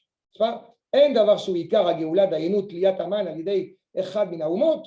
Les Karba Hashem, Beshem Charbona, Beshem Charbona, Bimkom Aleph. En mettant justement ce passage de Charbona avec un Aleph au passage du Hey, ce qu'on doit entendre, ce n'est pas le fait de dire Charbona, c'est Eliyahu. Ce qu'on doit entendre, c'est comment est-ce que Akadosh Baruch Hu dirige, comment la main d'Akadosh Baruch Hu, au bout du compte, agit. Je ne comprends pas, parce que pourquoi tu dis qu'en fin de compte, Charbona, il est. On a besoin d'un intermédiaire pour te donner sans minimiser son rôle. C'est directement Hachem qui agit, c'est pas Eliyahu. Oui, mais n'oublie pas que la volonté d'Akadosh Baruch Hu, eh bien, est d'avoir une participation active de la part de Israël dans son projet. Donc, par conséquent, il faut qu'il y ait un souffle, pas seulement d'en haut, mais d'en bas. De la même manière, comme tu te rappelles, que le Beth Amikdash, n'est-ce pas, quand il est temps que le Beth Amikdash, c'est le Ramchal qui rappelle ça, qui rappelle cela, n'est-ce pas, quand le premier Beth Amikdash en bas, eh bien, il est temps d'être détruit, parce qu'il y a le deuxième Beth Amikdash qui est prêt en haut, n'est-ce pas? Donc, le premier Beth Amikdash est détruit pour construire le deuxième. Il faut toujours qu'il y ait une cohérence entre le haut et le bas. Maintenant, il est temps de construire le troisième Beth Amikdash. Seulement, il y a un deuxième Beth Amikdash. Donc, il faut que le deuxième soit détruit en bas pour construire le troisième avec une cohérence entre le haut et le bas. D'accord? Et le troisième Beth Amikdash d'en haut ne peut pas être construit réellement, accompli, tant que celui d'en bas n'est pas reconstruit. Bon, ben, c'est un peu ça. Le déroulement de l'histoire, n'est-ce pas, fait que Akadosh Baruch Hu attend de la part d'Am Israël une participation active. Et la participation active, elle passe encore une fois par cette prise de conscience de l'entité hébraïque. L'entité hébraïque, à savoir Eliyahu. De la même manière que Zé, Léoumadze, ça en face de ça, Aman, comme vous le savez, il n'est pas pendu n'importe quel jour dans l'année. Il a été pendu à Pessah. Justement, au moment de la naissance d'Am Israël. Oui. Ah oui, Nachon, tu as raison. Procès de Nuremberg. Oui, ça par rapport au procès Nachon. De la même manière, entre parenthèses, ça me fait une toute petite parenthèse sur un Dvar Torah que j'ai fait hier et je n'avais pas rappelé cette idée. Je l'ai rappelé, mais je n'ai pas beaucoup insisté sur ce point. que la construction du Mishkan, n'est-ce pas? La construction du Mishkan, eh bien, elle a été retardée de 3 mois. Le 25 Kislev, on avait fini le Mishkan et on va réellement l'édifier et le construire que le premier Nissan, que Rosh Chodesh Nissan. Pourquoi? Parce que Rosh Chodesh Nissan, c'est au bout du compte l'annonce de la naissance de Yitzhak Avinu ou sa naissance. En tout cas, il y a cette mise en place de la chaîne, encore une fois, de nos patriarches. Tu construis le Mishkan quand tu es totalement relié dans cette entité hébraïque au père de la nation. J'ai demandé plusieurs fois, il n'a pas réussi. Justement, non, ça c'est pour l'inauguration du Mishkan. Mais on ne parle pas de la même chose. Ce n'est pas la première fois qu'il a été inauguré. Là, on parle justement dans la paracha de Pekoudé, où justement il est clair qu'il a été monté. Vayavi ou est Mishkan El Moshe. Ils l'ont amené. Si vous avez le temps de l'écouter, c'est le Torah que j'ai fait hier. Mais ça montre encore une fois la valeur de Nissan, la valeur de Pessah. C'est la naissance du peuple. La naissance du peuple, le bourgeonnement du bien implique la destruction du mal. Et c'est ça la main d'Akash Baruch Hu derrière.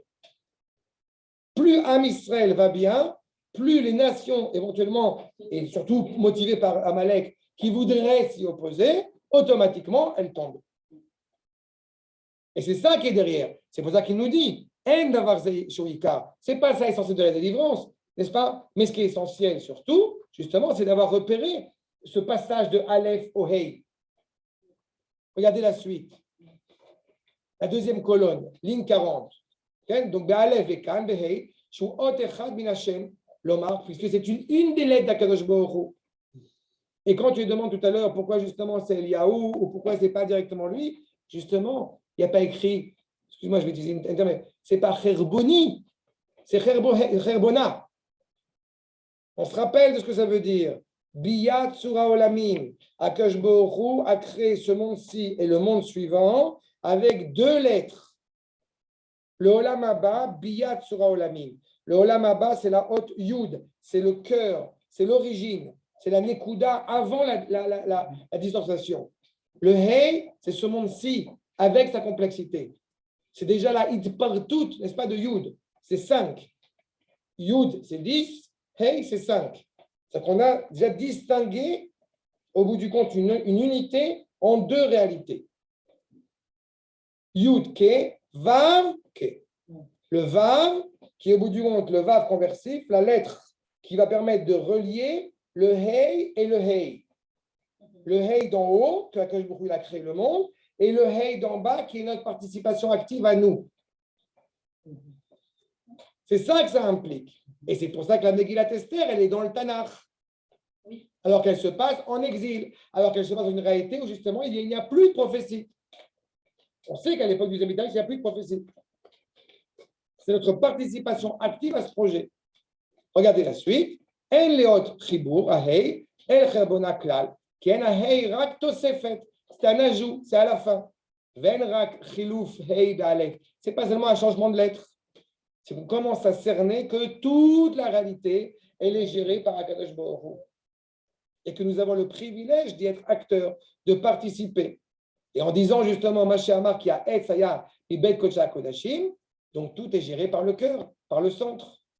Vous vous rappelez aussi que la sainteté du Sinaï, elle est ponctuelle, et ça y est, elle n'existe plus, elle est disparue. C'est la sainteté d'Eretz Israël, mais ce n'est pas la sainteté du Kodesh. Alors que le monde du temple, alors qu'il y a une mosquée, tout ce que vous voulez, c'est Kodesh pour l'éternité.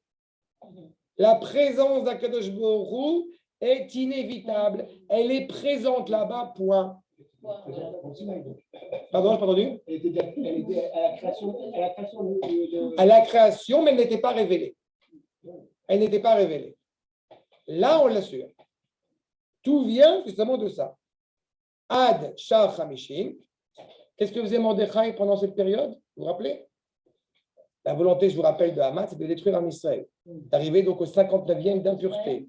Sauf que Mordechai, il est en train, à ce moment-là, d'enseigner les lois de la Sfirat HaOmer aux enfants, donc 50 jours. Ce qui nous fait comprendre que quand on sort d'Égypte, c'est pour arriver en Eretz Israël, c'est pour recevoir la Torah, c'est pour amener les prémices de nos récoltes. Zé Leumadze. Mordechai, il a ce regard sur l'histoire. je sais pourquoi on est sorti, je sais où on va. Aman, il pense qu'il va pouvoir porter préjudice à ça. Il a dit tout et son contraire. Frère Bona, il implique cette ambivalence. Pourquoi il n'a pas fait Hachem sous la forme d'Aman? Non, parce que Aman, il est profondément problématique. Aman, il est négatif. Aman, c'est Amalek. Aman, c'est un vide qui n'a aucun sens, qui n'a aucune valeur, si ce n'est pour être l'antithèse d'Israël. Frère Bona, ce n'est pas l'antithèse d'Israël. Frère Bona, c'est celui qui, au bout du compte, va faire le lien, encore une fois, entre la réalité de cette histoire et le projet divin. Quand même, quelque part, le fait que le Beth Amikdash, il est construit, qui est des mosquées, etc., c'est quand même problématique. C'est comme si on était un peu en exil dans l'endroit le plus... Non, mais tu suis les cours de l'ordre pour le coup. Hein? Il nous en parle de temps en Arrête. temps.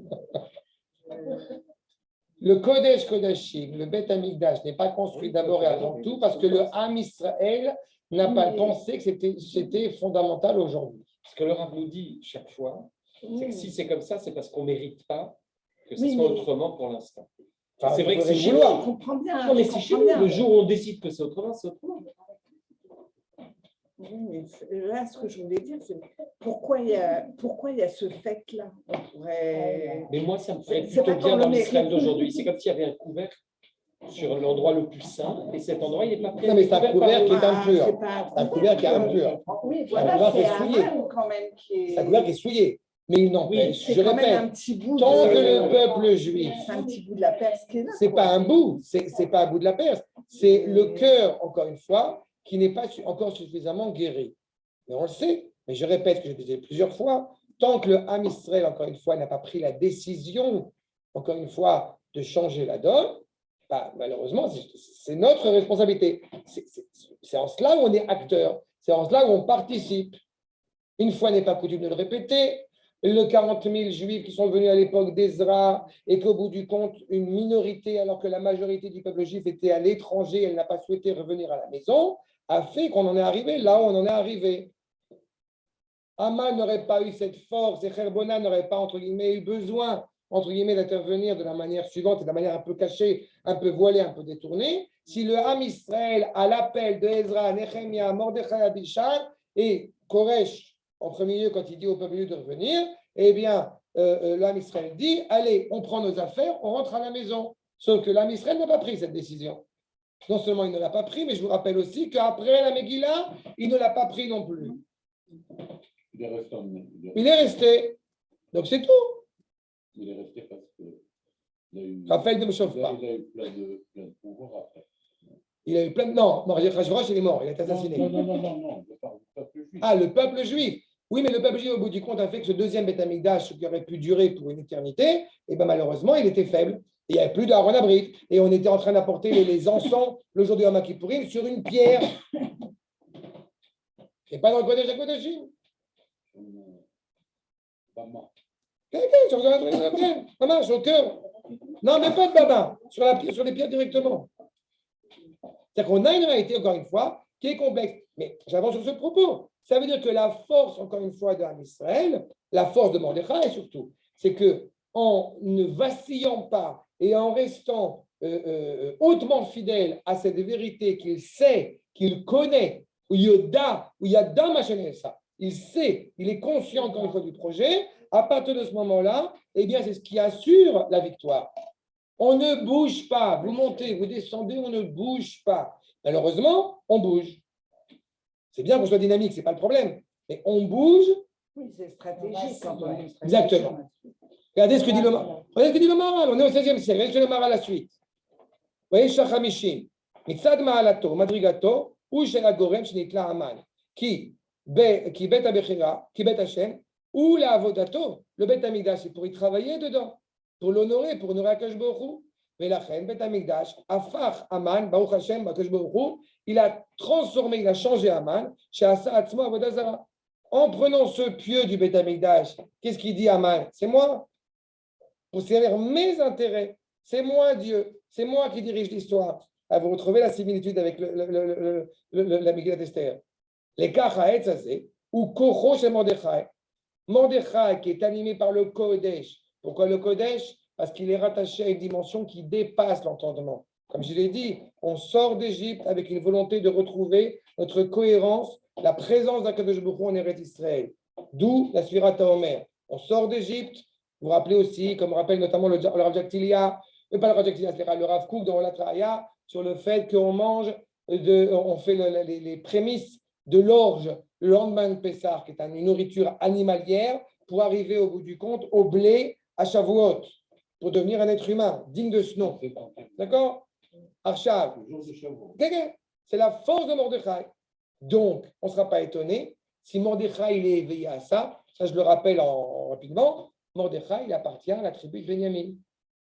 C'est-à-dire, le Kodesh HaKodashim, il est dans le lopin, dans la partie de la terre de Benjamin sur Yerushalayim.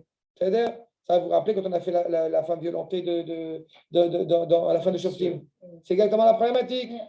C'est la tribu de Benjamin. Pourquoi Benjamin? Parce que Benjamin est celui qui vient fédérer toutes les tribus autour de lui. Je vous rappelle Yehuda, quand il va voir le pharaon et qui lui dit au bout du compte, pharaon / Yosef, qui n'a pas reconnu que c'était Yosef, tu touches un cheveu de Benjamin, je t'éclate la tronche. C'est-à-dire, lui, le fils de Léa, face au fils de Rachel, Benjamin et Yosef sont les fils de Rachel. Alors qu'ils s'étaient disputés entre les fils de Léa et les fils de Yosef, ça aussi c'est un cours sur YouTube qu'on a eu l'occasion de faire sur la vente de Yosef, ils arrivent à ce moment-là, il est prêt à donner sa vie, à se battre, Vaïgash, Kamochak et Paro, tu touches un cheveu, je t'éclate. Ça, c'est justement Benjamin. Il est l'expression de cette unité du peuple juif. 1. 2. Benjamin, il a pour essence de n'oublier jamais qu'il ne s'est pas prosterné devant Esav. Il n'était pas né. D'accord? Et le Midrash dit que même dans le ventre de sa mère, il ne s'est pas prosterné. D'accord? Le Rachel. Voilà. Celui qui ne se prosterne pas devant qui que ce soit, à commencer par Esav, Biden et tous ses copains, c'est pas shoot que c'est là-bas avec le Kodesh Kodashim. D'accord? Ça, c'est Benjamin. Et donc, on comprend qu'au bout du compte, toute cette démarche de Kherbona, comme je l'ai dit au tout début, et je répète là-dessus, elle n'a qu'un seul objectif. Amener et réveiller Israël, encore une fois, de sa torpeur à être celui qu'il doit être. Et c'est ça l'objectif. Grâce à l'amant de Vashti, Esther va arriver. Tout est dans cette dimension-là de l'histoire. Peu importe comment ça se passe. Exactement. Regardez la suite. Macron numéro 13, je termine avec cela. Le Rav Kook. Et Binyan Beit Hashem. Mais comment il s'est possible que ça a eu une implication justement vers l'extérieur, vers les nations? Je vous répète, on aurait pu l'éviter. On aurait pu l'éviter. La lumière, elle lui, dans l'âme Israël. Seulement, quand on part en exil, cette lumière, au bout du compte, eh bien, elle a des implications aussi là-bas. C'est ce que nous dit le Rav Kook. Mais Binyan Beit Hashem. Yatsa ora leumot haolam. Cette lumière d'Israël, elle sort parmi les nations, plus que cela n'a été le cas dans le Beit Harishon. Vous allez me dire, bah, c'est positif. Eh bien non. Pourquoi ce n'est pas positif? Parce que quand cette lumière, elle sort parmi les nations quand on est en exil, ce n'est pas qu'elle sort d'Israël. Elle sort de Israël. Comme si que Dieu préserve, elle n'était plus en Israël. Alors que quand elle est, comme elle était le cas dans le Beit Rishon, eh bien, pour pouvoir être éclairé par cette lumière, cela ne peut se faire que par le biais d'Israël. Vous voyez la nuance? C'est clair la nuance? Je ne vois pas que ce n'est pas clair. Ta tête, je vois que ce n'est pas clair. À l'époque du Beit Sheni, on n'a plus de prophétie.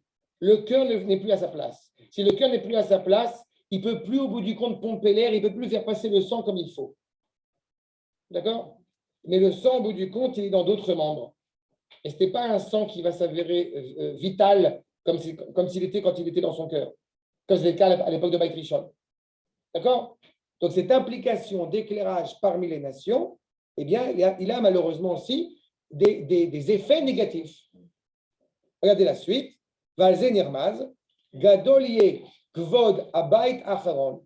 C'est pour ça que, justement, d'un côté, quelque chose de positif, parce qu'on influe les nations, côté quelque chose de négatif, parce qu'on ne les influe pas suffisamment comme il faudrait si on était chez nous.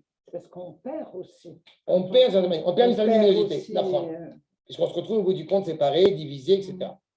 Par rapport au premier Beth Amikdash, on était là. Le troisième, évidemment, sera l'ambivalence de tout ça. Chez Zé ou Beyachas les Tikkun ou Motaolam, on veut réparer les nations. Veine, Nigba Shia Israël, Bagalut, puisque vous savez, comme rappelle le Maharal, notamment dans Beragola, que la seule raison, a priori, pour laquelle on est parti en exil, c'est pour permettre aux nations, elles aussi, de s'éclairer et de s'élever. D'accord? Mais à cette question de savoir, si je dois me répéter, c'est pas grave, si on a plus d'influence quand on est chez nous ou quand on est dehors, utilise le Rav Kook cette image de l'enveloppe et de la lettre. N'est-ce pas? Quand on est en dehors d'Eretz Israël, alors notre influence sur les nations, c'est comme l'enveloppe extérieure. Mais la lettre à l'intérieur, malheureusement, elle reste totalement problématique.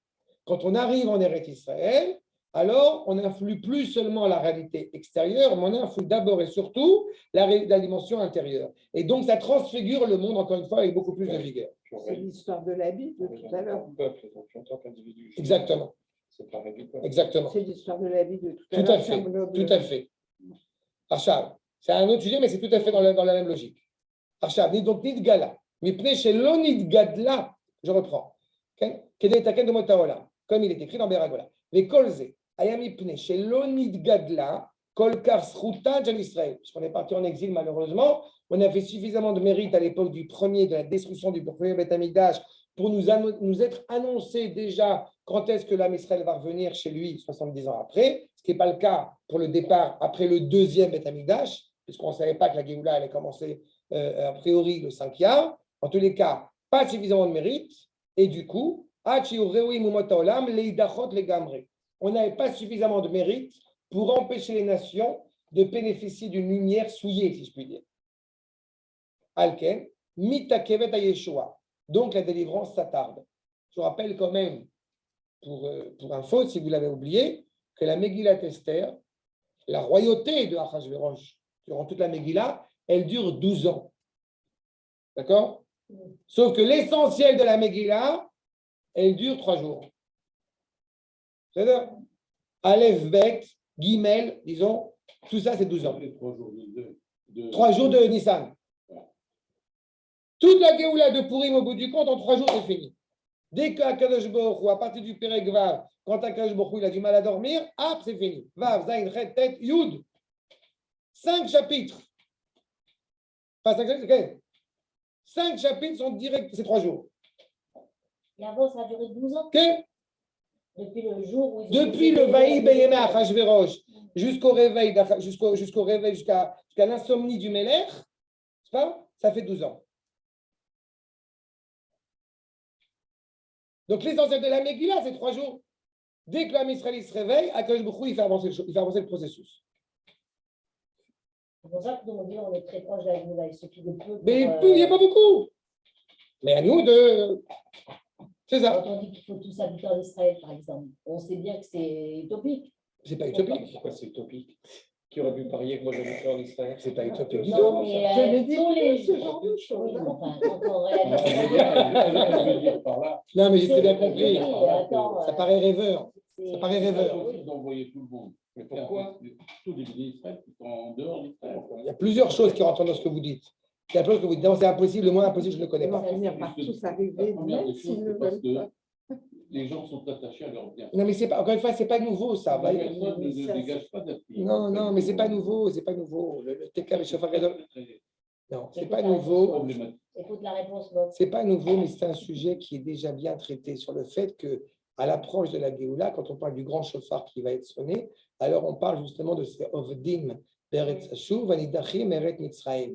Vous avez 2 types de gens. Vous avez ceux qui sont Ovdim, Beretz Hashuv, qui sont perdus littéralement au milieu de la Syrie, comprenez la chour, la vision. La vision, elle t'a fait perdre tout ce que tu étais. Tu t'es marié avec Christiane, tu habites dans une villa à Trifouille-les-Oies-sur-Marne. La synagogue, on vient de la construire.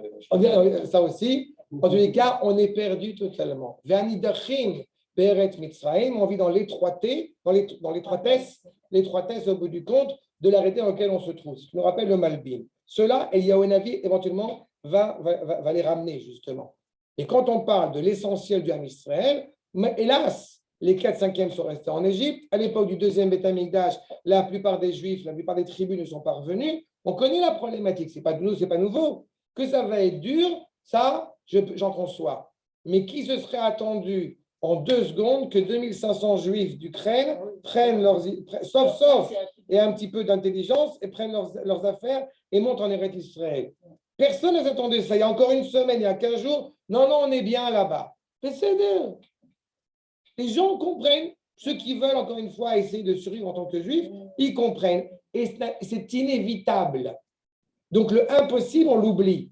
Compliqué, dramatique, je suis prêt à l'accepter. Mais on est en plein dans Pourim. On est en plein de Pourim. Mais on est en plein de... Ce n'est pas la population juste mondiale. C'est la population... Ce n'est pas la population juste mondiale. C'est la population qui, encore une fois, s'assume dans son identité juive. Je suis bien placé pour en parler. Il y a 99,99% de la famille du côté de mon père, elle est morte. Elle est finie. Ils sont tous mariés à l'église. Quand je parle de Christiane qui habite à Trifouille-les-Oies, c'est moi. C'est pas moi, les gens. Je sais exactement de quoi je parle. Eh bien, il y a une famille, mon frère aussi, bon, il y a une famille algérienne, fanatique, sioniste, extrémiste, c'est moi. Non, mais il ne faut pas dire ça. Mais elle est là, c'est tout. Ah, tu veux dire qu'il y a peut-être une chance? Moi, Mais on m'aurait dit il y a 10 ans que je serais ici. Mais ça va dans le même sens. Ça va dans le même sens. Ça va dans le même sens. Ça va dans le même sens. Mais donc, encore une fois, c'est une identité qui perdure malgré tout, coûte que coûte. C'est vraiment Paul Valéry qui fait vraiment le plus goy des goy. Oui, bien sûr. Chaque phrase que dit Paul Valéry intelligent, il est philosémite. Sûrement. Il est très Tu philosémite. retournes les phrases de Paul Valéry, et lui, il a dit l'ange ne diffère du démon que par une certaine réflexion qui ne s'est pas encore présentée à lui. Et bien, chez nous, c'est exactement l'inverse. Sache-le qu'il est philosémite. C'est comme quelque chose. Celui qui a un bien, qui est attaché à son pays, le jour où il comprend, le bien lui va c'est fini. Mais pas obligatoire, on veut espérer que non. Mais malheureusement, je vous renvoie au chauffard. Je vous renvoie au petit chauffard. En bataille, c'est un sujet, vraiment, on a traité ce sujet. Je vous renvoie au petit chauffard que le Rav Kook, encore une fois, je répète des évidences, mais c'est important parce que vous posez la question. Je vous renvoie au petit chauffard que la dernière dracha du Rav Kook fait, écrite, inscrite, transmise le Erev Rosh Hashanah en 1933. C'est 6 mois après que l'autre abruti soit monté au pouvoir en Allemagne. Il dit, si vous n'entendez pas le grand chauffard de la Géoula, Torah, Kodesh, Veret Israël, vous n'entendez pas le moyen chauffard, le fait simplement de vouloir être un juif qui revient à la maison, vous allez entendre malgré vous, vos oreilles sourdes qui font la sourde oreille, eh bien un chauffard qui ne va pas être sonné par vous, il va être sonné par nos ennemis les plus jurés qui vont sonner le chauffard de la Géoula, une malédiction, et vous reviendrez malgré tout en Eretz Israël. Donc, arrêtons de penser à ce genre de propos. La Torah, elle nous l'a prouvé, si je puis dire, si je devais dire que la Torah l'a prouvé. Combien, pendant toute notre histoire, au bout du compte, eh bien, le Ham Israël était en ballottage constamment. 4/5 sont restés en Égypte. Qu'est-ce qu'on a pire que ça? Et au bout du compte, on est là. C'est parce qu'on a un raisonnement humain. Les 4/5 sont restés en Égypte. Et non, ils sont restés en Égypte. Ils ne sont pas tous morts. Mais ils sont tous restés en Égypte, ils ont disparu. Ils ont disparu. Ils ont disparu de l'histoire. Peu importe. La réalité, elle est ce qu'elle est. Je répète, la réalité, elle est ce qu'elle est. Mais quand on est conscient, encore une fois, je ne le dirai jamais assez, on l'a déjà évoqué, quand on est conscient justement que ce qui doit nous éclairer, doit nous illuminer à Pourim, c'est la conscience qu'on n'est pas le maître à bord. À partir de ce moment-là, eh bien, on a cet éclairage particulier à Pourim, comme à Yom Kippourim, que Akadosh Baruch Hu, c'est le maître des lieux. J'aime à dire qu'on n'est pas en état d'ébriété un jour par an, on est en état d'ébriété 364 jours par an.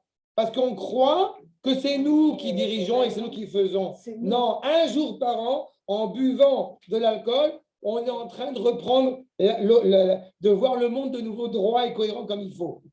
Ce n'est pas chaque individu qui décide de faire son alia et de venir en Israël. La perche est lancée. C'est un souffle. C'est un souffle à l'échelle du peuple. Voilà. À l'échelle du peuple. C'est exactement ça. Regardez, je vous en supplie, regardez la suite que dit le Rav Kook pour terminer. Nidgala kolkar srutan chez Israël, comme je dis, ils n'étaient pas prêts, encore une fois, à faire ça. Alken mitakevet Yeshua. La Yeshua, elle s'attarde. Jusqu'à quand? Achiyu gamken amoufrarim chez Beumota Olam rewin. jusqu'à ce que justement les êtres les plus illustres parmi les nations. J'ai évoqué Paul Valéry tout à l'heure, c'est pour ça que je ne voulais pas oublier de te dire. Le Rav Avram Livni, en littérature, il a fait une thèse sur Paul Valéry. Ouais. Donc, quand je dis qu'il est philosémite, ce n'est pas rien de le dire. Non, mais attends, il a dit par exemple, excuse-moi, Dieu a fait le monde à partir de rien, mais le rien perce. Plus donne que ça, il n'y a pas. C'est l'inverse de ce qu'on dit, c'est l'inverse de Yeshua d'après la Bible. D'accord, Ok. mais il n'est pas juif. Mais non, mais Et ça ne veut pas dire qu'il est. non, il y a un esprit, mais. D'accord. Mais il a évolué aussi. Bon. Le fait est que les êtres les plus illustres, encore une fois, nous dit clairement, c'est que même encore une fois, quand le Ham Israël, a priori, il s'est endormi, je vous rappelle, Yeshno, Am Echad, Mefuzar, Meforad, Yeshno, Midrash dit, le peuple, il dort. Tu te réveilles, à quel moment il se réveille?